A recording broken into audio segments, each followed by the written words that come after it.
आप सभी को नमस्कार। आज हम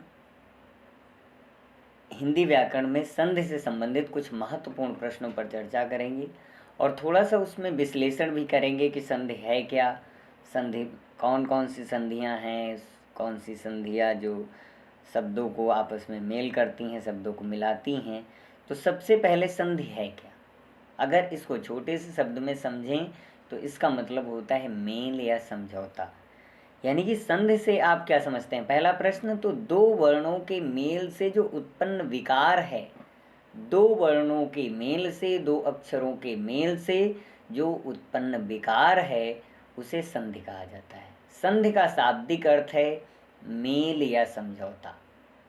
अब इसमें एक उदाहरण लें कि हिमालय, हिमालय का जब संधि विच्छेद होगा तो इसमें होगा हिम धन आलय बराबर हिमालय, यानी कि बर्फ का घर। हिम माने बर्फ और आलय माने घर। तो ये संधि है, यानी कि इसमें दो शब्द मिले। एक तो हिम मिला यानी कि बर्फ मिली, और दूसरा आलय, आलय मीन्स आलय मतलब घर मिला।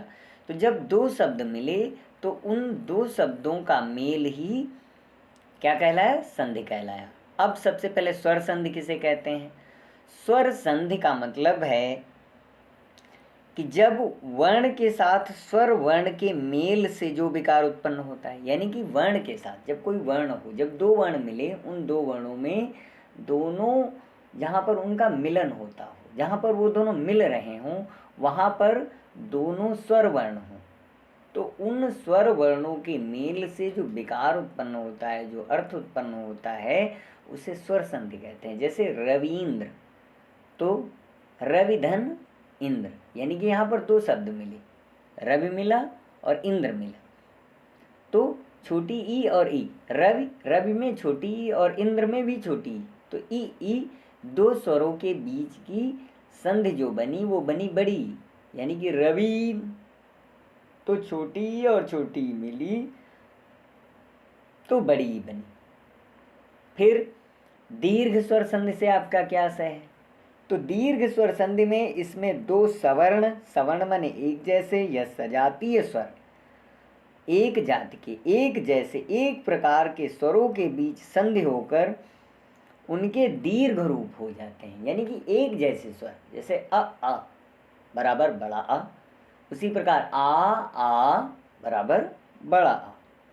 ई ई ई धन ई बराबर बड़ी ई धन ई बराबर बड़ी।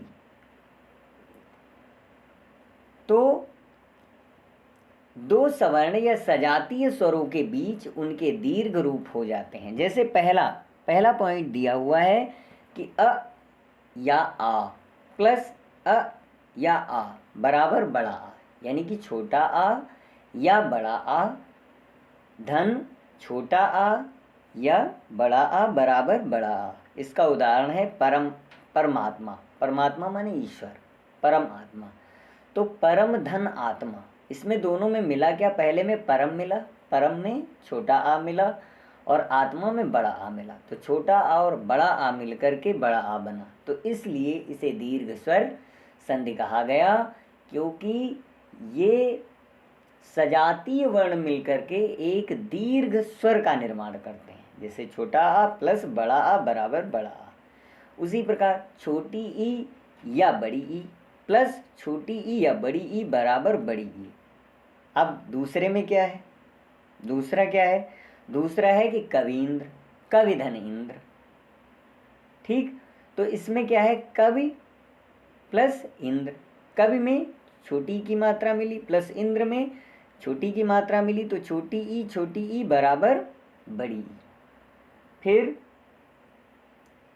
छोटा ऊ या बड़ा ऊ प्लस छोटा ऊ या बड़ा ऊ बराबर बड़ा ऊ।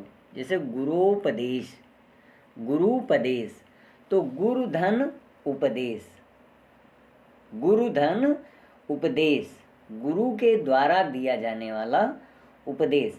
तो इसमें गुरु में क्या मिला? छोटा ऊ मिला, प्लस उसमें भी छोटा ऊ मिला, तो क्या हुआ? हुआ क्या?